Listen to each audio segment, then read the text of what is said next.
Baru ni raya Deepawali, saya banyak jumpa kawan-kawan lama. Ni pun baru balik beraya tau. Dan rata-rata ramai yang puji saya nampak muda. Memang pelik jugalah sebab yelah tak ada filter, tak ada kamera app. Dan ada yang puji tu, diorang sebenarnya lagi muda daripada saya tau. Yelah satu sekolah, belajar bersama-sama jiran lama dulu kan. Dan bila diorang masih kata saya nampak muda, memang blush sis. Tapi bila diorang cakap macam tu, saya ni tak adalah terkejut, tak adalah pelik sangat. Sebab sebelum Deepawali tu, saya ada pergi buat facial tau. Dan saya ada buat skin analysis waktu tu. Report skin analysis tu cakap kolagen dekat muka saya 50% lagi tinggi daripada kawan-kawan yang sebaya satu umur dengan saya.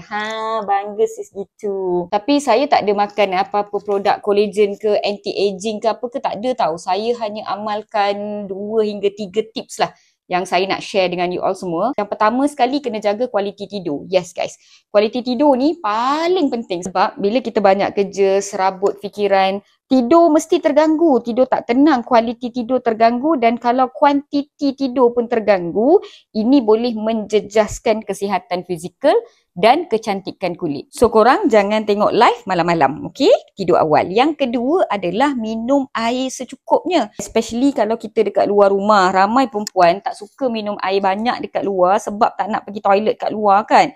Tapi akibatnya kulit kita kering, kusam, tak cukup mineral sampai kulit nampak tua. Jadi setiap teguk yang kita ambil tu, pastikan ia berkualiti dengan kandungan silika yang sihat.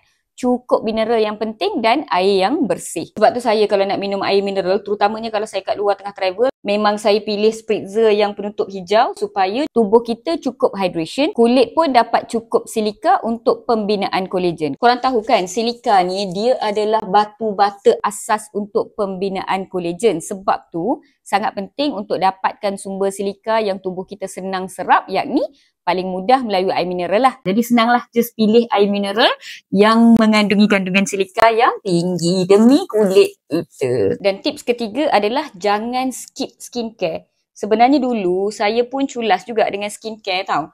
Tapi lepas struggle banyak kali, terutamanya bila saya skip skincare, saya akan breakout yang teruk sangat. Sekali breakout tu, berbulan-bulan nak handle parut daripada breakout tu tau.